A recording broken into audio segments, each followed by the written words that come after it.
Come on. They're right there! Let's go! Move, move, move, move, move! This is C.J. Chivers of the New York Times. The Marines of Kilo Company, 3rd Battalion, 6 Marines had been pushing through Marja, a Taliban-held area in southern Afghanistan. The Taliban were resisting. Often their tactic is to hit and run, and they aren't known as accomplished shots.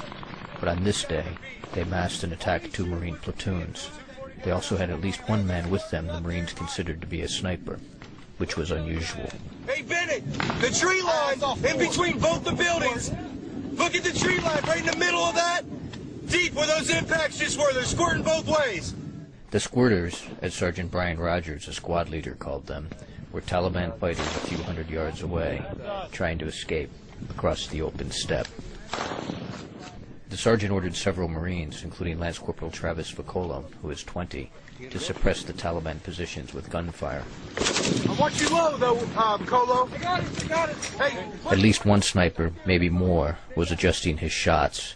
He'd almost determined the range, and was overcoming the stiff crosswind. Listen closely, as bullets pass overhead from a rifle heavier than a Kalashnikov. right over. The Taliban usually shoot poorly. Not today. Sometimes in a firefight, inches matter. A dirt wall in the right place, like this one, can mean the difference between living and dying, especially at times like now, when a gunman in hiding has found the range. Hey, that's accurate fire! The sniper is likely using a rifle like these, which were found hidden in an Afghan home several hundred yards away. They're Lee Enfields.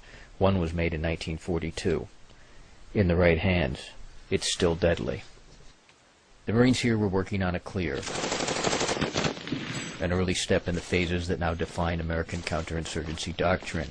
The goal was to push the Taliban out of the area so that government might be established and security transferred from American to Afghan hands. They expected this fight. They expect more. In a lull, Sergeant Rogers ordered a Marine to fire a smoke grenade near the presumed sniper position. Not too far. You're marking a building. Hit him. Yeah, that's good. That's a good shot. That's funny. Its plume will mark for incoming air support. The sniper replied. Oh, he didn't like that, did he? Oh, that pissed you off a little bit. This is 2-2. I got green smoke on the ground in front of the building we're taking very effective fire from. How copy? Afghan troops fired rocket-propelled grenades. The return fire built. They're accurate. It's not a target. It's got to be a sniper. He's got to fire. Heads up! Hey, keep your heads down! Sergeant Rogers ordered his troops back behind the wall. Get here, peel out again! One at a time! One at a time! Hurry up, Vicolo! Hurry up, Vicolo! One at a time! They're in this f***ing building. The other little one. That one right there! Woo! That one was close. Keep your head down if you're not firing. Woo! The rounds passed by helmets. Then the cry went up. We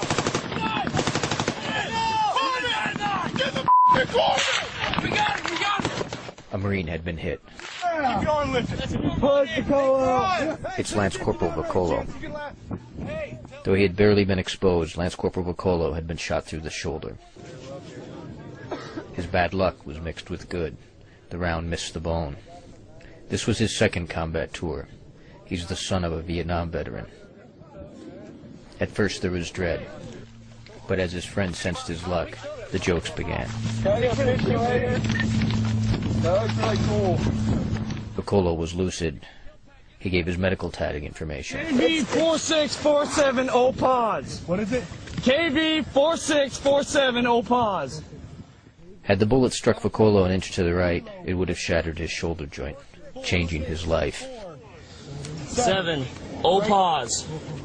8 inches to the right, it would have found throat. He's okay. He's back on his gun. 1 instant of good fortune means little the next. After Vicolo was shot, Marines working at a distant camp fired at least one guided ground-to-ground missile to help Kilo Company's fight. The ordnance did not hit the compound from which these Marines were taking fire. It hit another, nearby, several hundred yards to the left. At least 12 Afghan civilians were killed, including 5 children. An ugly day turned uglier for everyone involved, and presented the Marines in Marja with a fresh challenge when the fighting would finally let up. Then, they would be seeking civilian support.